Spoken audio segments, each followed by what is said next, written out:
大家好，今日想教大家浸梅酒。每年嘅4至6月咧就係浸梅酒日子。如果想等到靚啲嘅日本梅咧，就要等到5月尾或者6月頭先有啦。每年嘅梅期好短，所以就唔好錯過啦。材料方面咧，我今次用咗最優質嘅材料，亦都係比較高級嘅。當然，如果資金有限咧，就可以用啲平啲嘅材料啦。我哋先講下青梅先啦。一般中國嘅青梅當造期就係4月左右，佢價錢咧係非常之平，但係味道咧就會比較酸澀少少。去到5月中至6月頭咧，就會比較多日本嘅青梅。但係唔係每一款日本梅咧都適合浸梅酒嘅。例如我哋成日飲到嘅 Choya 都有好多款梅同埋酒嘅，佢哋有好多款唔同嘅口味，例如係蜂蜜味啊、紫蘇味等等。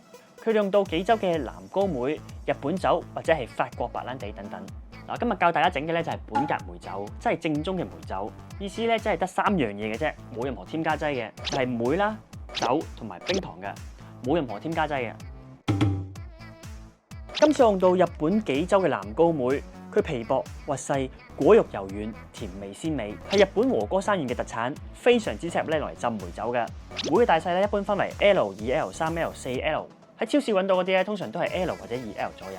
如果 4L 就會大過乒乓波噶啦。梅越大咧，果肉越多，核越細，咁當然就會越貴啦。所以用越大嘅梅浸出嚟嘅梅酒，果味係特別香濃嘅。我今次咧就用到呢個3L 嘅。咁今年因為天氣太熱咧，失收咧得好少嘅產量。我好辛苦咧，先揾到呢個3L 嘅，我就買到3 kg 嘅青梅，就會浸3壺嘅梅酒。其實青梅同埋黃梅咧都可以用嚟浸梅酒嘅。青梅浸出嚟咧就會比較酸啲，而黃梅浸出嚟咧就會比較果味香啲。其實而家咧已經越嚟越多人浸呢個原熟梅酒噶啦，但係會比較甜啲嘅。咁所以老闆好好啦，幫我執一半嘅青梅，一半嘅黃梅，咁浸出嚟咧就會又酸又香啦。所以係㗎，每一個細節咧都會影響到每一壺梅酒嘅風味嘅。糖咧其實用咩糖都可以嘅，當然最好咧梗係用到呢啲白冰糖啦。我今次用到呢隻比較優質嘅日本冰砂糖，佢同普通嘅砂糖係唔同嘅，佢唔會死甜或者甜到乸喉咁樣嘅。日本嘅冰砂糖咧甜味清爽單純，冇特殊嘅味道，就唔會破壞到果香啦。加上佢嘅溶解速度慢，通常都係用到嚟浸梅酒或者整果醋嘅。基酒嘅酒精濃度咧，如果低過20%嘅話，通常咧就有機會變壞嘅，所以建議用到25至40度嘅酒精，成功率咧最高嘅。可以用到米酒、燒酒、伏特加、威士忌等等。比較多人用咧就係伏特加啦，佢可以浸出單純梅嘅風味啊。用冧酒浸出嚟咧就有呢個甘蔗甜香嘅味道，用氈酒浸出嚟咧就會比較乾身啲。威士忌可以用翻你平時飲開嘅威士忌就得啦，就唔好用啲太貴嗰啲啦。如果唔係咧，就會嘥咗支威士忌啊。因為佢最後尾浸出嚟咧，都係會變咗梅酒咁嘅味道。浸嘅時間越長咧，就會帶走基酒原本嘅味道，變成一壺咧梅酒嘅風味啦。例如威士忌咁啦，如果時間越短咧，就會好似加咗梅嘅威士忌味；但係時間越長咧，就會帶走基酒原本嘅味道，變成咗一瓶梅酒嘅味道啦。如果你自己都有好嘅基酒介紹咧，歡迎留言討論一下嘅。我今日就用到威士忌、Vodka 同埋日本嘅燒酒，酒精濃度咧分別係40、40同埋25嘅。想浸出嚟嘅梅酒咧有香醇嘅味道，都要好細心嘅選擇㗎。我哋先揀出一啲完整無缺嘅梅啦，因為用爛咗嘅梅咧就好大機會會破壞咗成瓶梅酒啦。全部梅咧都好足稱嘅1 kg啊！嗱，我哋慢慢倒出嚟，唔好整爛佢先。今年咧真係失收啊，連果欄咧都好難揾到。我今年好難得先買到呢個3L 啊！哇，見到都好大個，成個乒乓波咁大個啊！嗱，俾個5蚊對一對先，都大過成個5蚊好多嘅。今年就85蚊1 kg 咯。呢個梅咧比較靚嘅，浸出嚟啲梅酒特別香。佢日本紀州和歌山嘅南高梅嚟。嗱，我肉眼睇咧就係一半青，差唔多一半黃嘅。就咁睇下有冇啲特別爛嘅先。嗱，就咁睇咧唔多，點都一定會有噶啦。嗱，有人就話可以選擇切咗佢，但係我就寧願成粒唔要嘅。如果爛得好緊要，成粒唔要好過啦。1 kg 入邊總有1、2粒係有機會爛嘅，好正常。第一個步驟就係用牙籤，最簡單啦。嗱，佢上面有個釘嘅，就用牙籤挑走個釘先，好簡單，輕輕一篤咧，佢就甩咗出嚟噶啦。咁挑完之後咧就會好乾淨喺邊度。上面睇下有冇爛啦，好，冇爛擺喺呢邊啦。因為連埋個釘去浸酒咧，有機會有呢個苦澀味嘅。一般嘅做法都係會撩走個釘先。嗱，青梅係唔可以生食㗎，佢有機會有少少毒素，千祈唔好就咁生食。嗱，呢粒都爛咗啦，擺出嚟先啦。自行選擇用唔用翻啦。嗱，唔使10分鐘，我已經挑好晒呢一盤3 kg 嘅青梅啦。最後尾咧，我揀咗6粒出嚟，比較爛少少嘅。嗱，都係我預計之內嘅。3kg 入邊有6粒係好正常嘅事。嗱，呢啲係撞爛咗啦，呢啲本身佢係爛咗啦。雖然你話爛個位唔係好多喎，不如切咗佢用啦。我寧願犧牲小我完成大我，唔好為咗呢6粒妹，為咗3瓶嘅酒，因為其他都好靚嘅，淨係得呢6粒咧係比較爛少少。我寧願唔用，係啦。喂，你話真係覺得好嘥嘅，你咪切咗佢攞嚟整其他嘢食咯。但係唔好浸落啲梅酒度啊嘛。我而家拎去洗先。我嘅意見就係唔好為咗6粒妹，為咗6公升靚酒。我洗乾淨咗個兜先，用洗潔精得㗎啦。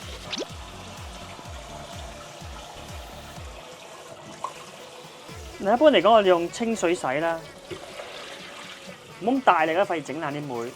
洗佢幾次啦。嗱，有人咧就會用鹽去洗佢、捽佢嘅，咁其實係唔需要嘅，因為你有機會洗唔走啲鹽咧，係會帶出啲鹹味嘅。所以就咁用清水洗先係可以㗎啦。我哋用溫柔咁樣洗佢2-3次啦，洗走晒啲灰塵啊、泥土啊。然之後咧，我攞水浸住佢。嗱，攞水浸住佢大概2-3個鐘頭到啦。我哋去除一啲基本嘅結味先。我哋要洗翻乾淨個底盤啦，用洗潔精洗啦。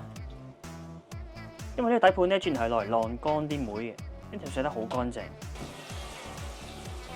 我哋而家晾乾佢先。嗱，滾水唔得，微波爐唔得，洗碗機唔得嘅。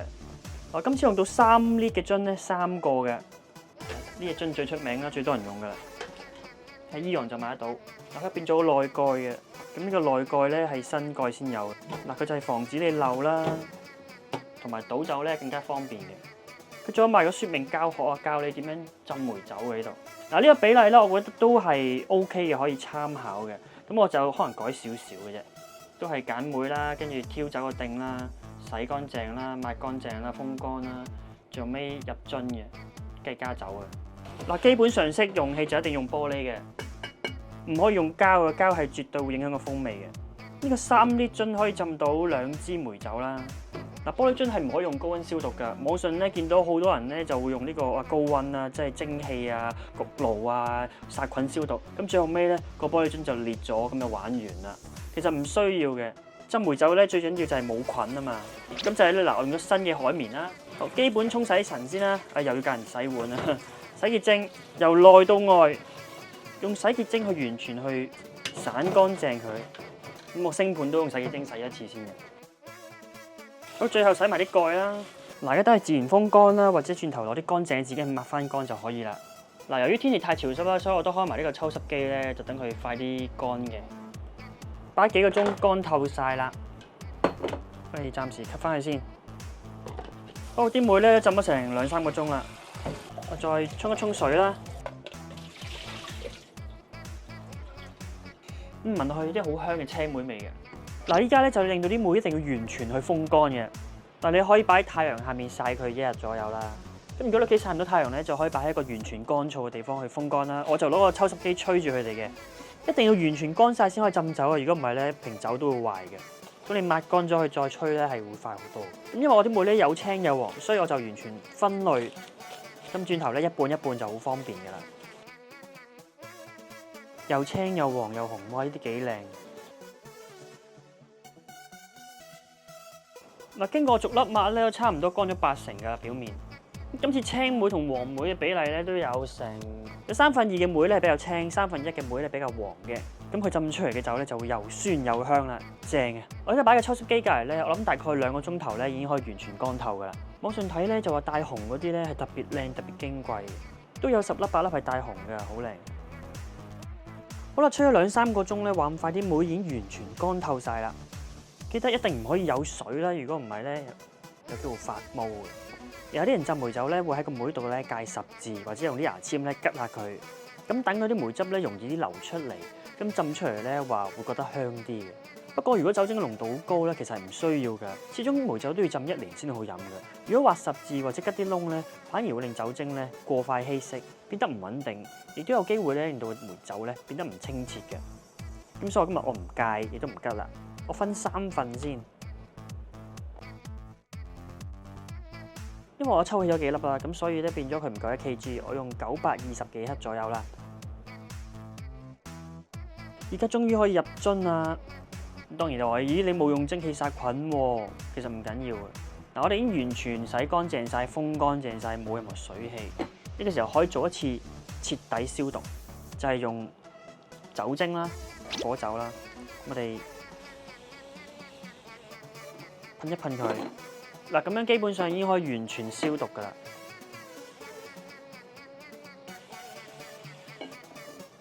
再輕輕抹一抹佢啦。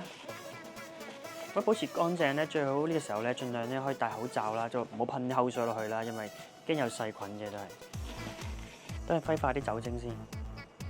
好啦，酒精已經完全揮發晒，已經完全乾透啦，冇任何水分啦。分別就放入所有青梅。有啲人咧中意話一層梅一層糖，其實都唔需要嘅。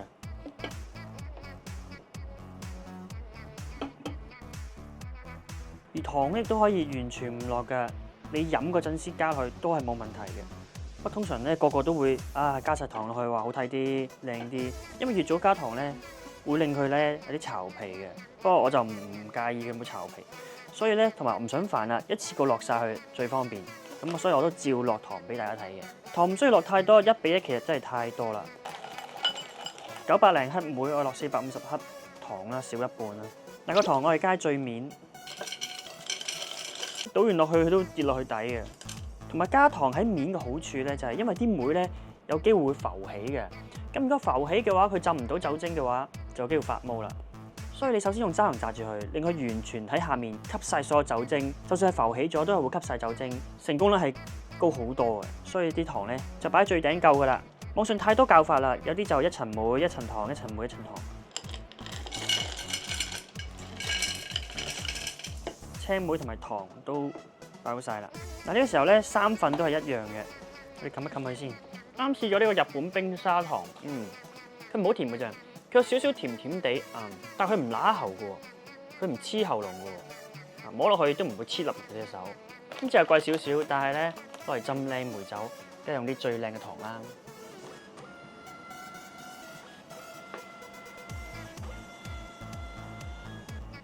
印好晒靚 label 啦。唔想撈亂佢咧，就分清楚啲先。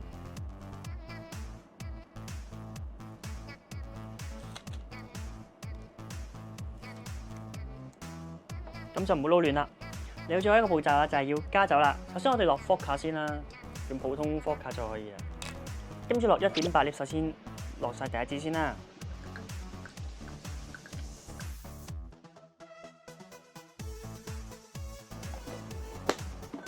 啱啱咧就1.8，去到差唔多，剩翻1-2成位度啦，唔使滿晒，唔好滿晒，係啊。咁呢個係浸酒嚟噶嘛，佢唔係釀酒，所以佢冇氣體產生嘅，我哋可以冚翻個蓋就可以啦。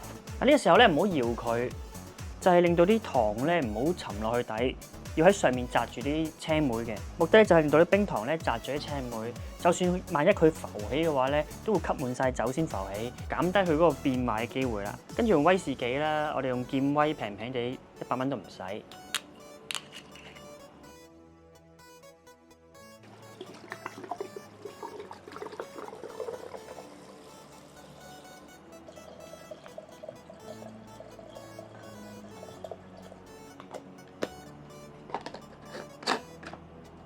之後啦，日本嘅保燒酒好靚，個樽望入去咧有個富士山喺度，哇，幾靚啊！應該酒精濃度低啲啦，25%。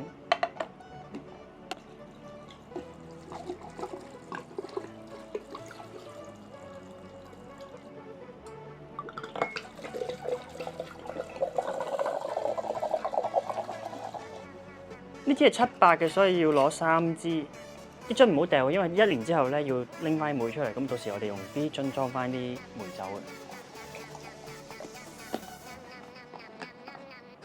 咁啊，大功告成啦，完成。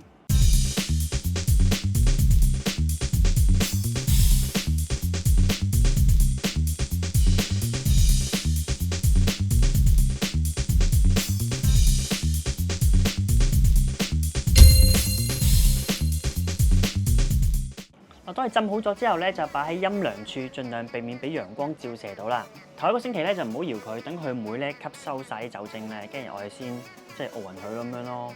記得唔好360度咁挫佢啦，因為咧腳邊有機會漏出嚟嘅。主要係輕輕搖一搖佢啦，令佢梅酒味道咧更加均勻嘅。至於有人問自己浸梅酒咧，究竟可以擺幾耐呢？嗱，一般浸酒嘅時間咧，大約係半年至到1年左右。浸酒時間長短咧，係絕對會影響呢個酒嘅風味嘅。當然你話最快咧3個月其實都可以飲㗎，但係味道咧只係得80分左右。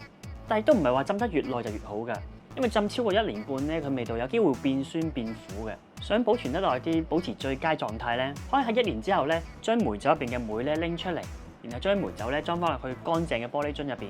由於佢全天然啦，為咗保持佢嘅風味咧，建議喺開封之後咧2年內咧飲晒佢嘅。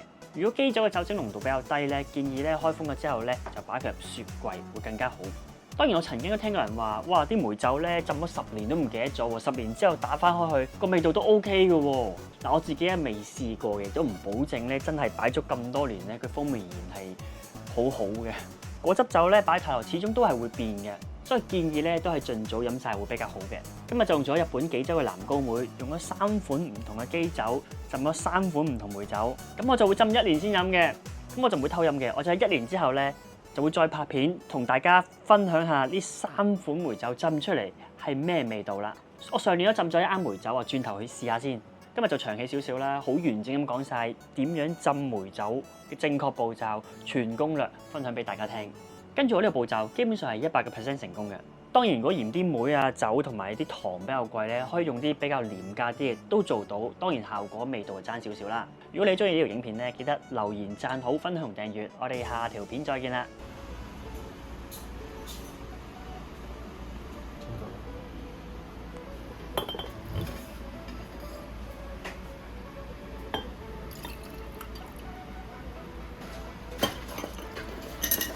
嗱，由於時間關係咧，我上年已經浸咗一罌梅酒啦，今日就嚟試下佢先啦。哇！佢有好香嘅梅味喎，啲色水都好靚，好香。得試下味先啫嘅。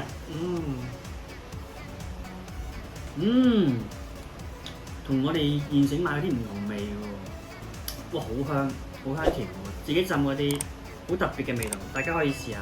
好啦，咁啊，下年咧〜再同大家試下我啱啱浸起嗰幾款酒，我哋下年再見，拜拜。可以加多啲冰我覺得，因為佢比較濃嘅。